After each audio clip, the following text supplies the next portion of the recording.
आज हमारे civil aviation minister Shri Ram Mohan Naidu ji की अध्यक्षता में देहरादून उत्तराखंड में हमारे उत्तर प्रदेश, राजस्थान, हरियाणा, हिमाचल और उत्तराखंड की आज ये नॉर्दर्न रीजन की बैठक हो रही है। इसमें ये बहुत महत्वपूर्ण बैठक है। इससे निश्चित रूप से इन क्षेत्रों में हवाई सेवाओं को और कैसे विस्तार रूप दिया जाए, कैसे और सुविधाएं बढ़ाई जाएं, कैसे नए एयरपोर्ट्स का विस्तार किया जाए, यात्रियों को अच्छी सुविधा मिले और जो राज्यों की अपनी अपनी चुनौतियां हैं, उन चुनौतियों पर भारत सरकार उस पर किस प्रकार से सहयोग कर सकती है, किस प्रकार से उन सेवाओं को और आगे बढ़ा सकती है, उन सभी पर आज यहाँ पूरे दिन भर चर्चा होने वाली है।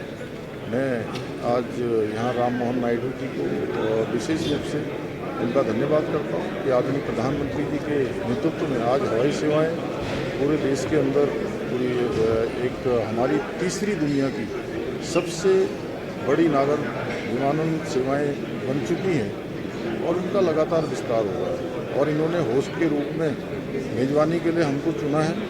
ये इस बात को भी दर्शाता है कि हमारे जैसे जो सीमावर्ती क्षेत्र हैं, हिमालय के क्षेत्र हैं, चुनौतीपूर्ण क्षेत्र हैं, उन क्षेत्रों में और सेवाओं को बढ़ाने के लिए सबसे पहले northern conference, ministerial conference on civil aviation आज पहली बार हमारे मंत्रालय से हमने किया है, ताकि सिविल एविएशन न केवल ये देश का एक मामला है पर अब राज्यों तक विस्तार हुआ है और राज्यों के भी सपोर्ट इसमें और तेज़ गति से आगे बढ़ने के लिए इसके लिए एक कोलैबोरेशन चाहिए।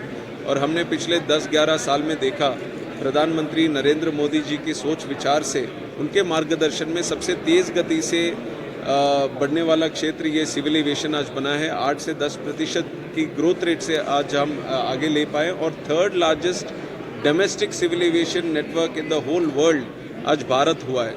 तो उसी सोच के साथ एक और सोच है आदरणीय प्रधानमंत्री जी का कि हवाई चप्पल से हवाई जहाज का सफ़र ये भी सफल तरीके से आज देश के कोने कोने में लेके जाना है। उसके लिए हमने भी पिछले 1 साल में मेरे केंद्र मंत्री होने के बाद हमने देखा कि जब भी राज्य से मुख्यमंत्री हमसे मिलने आते हैं तो काफ़ी विषय उनका रहता है और काफ़ी उसके बारे में चर्चा करते हैं कि सिविल एविएशन को और ज़्यादा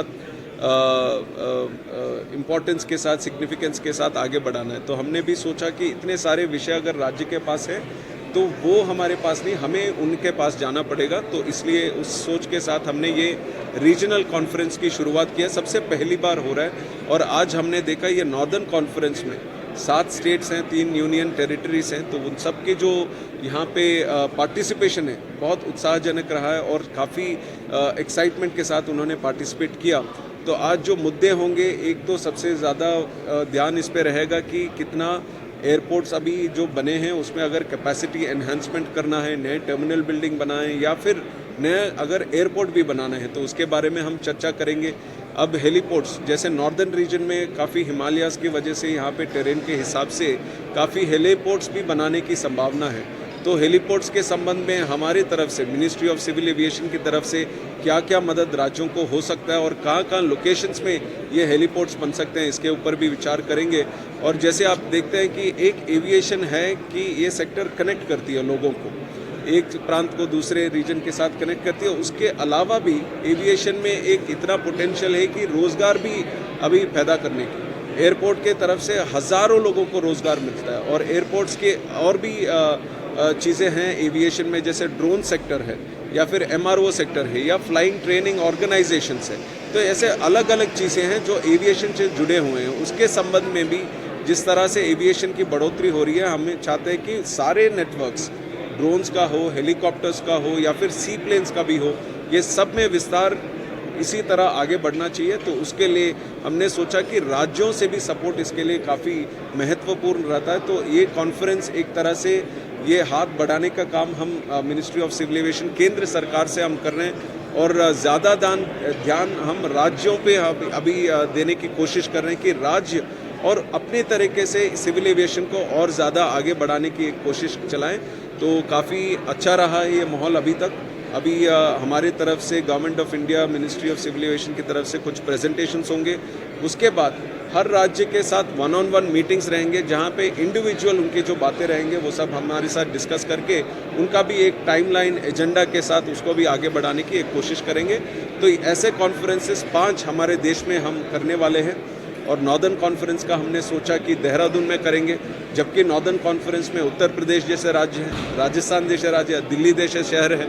तो हमने सोचा कि इस शहर में करेंगे, बड़े बड़े राज्यों में करेंगे तो बात छोटे राज्यों तक नहीं पहुंचेगी। तो इसलिए हमने चूज़ किया कि देवभूमि उत्तराखंड में देहरादून में ऐसा होना चाहिए और सभी लोग यहाँ पे आप देखेंगे कि राज्य के मंत्री दूसरे राज्यों से भी यहाँ पे पार्टिसिपेट करने आए और ख़ासकर हमारे मुख्यमंत्री उत्तराखंड के पुष्कर सिंह धामी जी भी यहाँ पे मौजूद थे। तो काफ़ी महत्वपूर्ण तरीके से ये कॉन्फ्रेंस आगे बढ़ रहा है। तो उसके लिए मैं उत्तराखंड के सीएम साहब को और गवर्नमेंट को भी मैं धन्यवाद देना चाहूँगा कि अच्छी तरह उन्होंने सपोर्ट किया इसके लिए।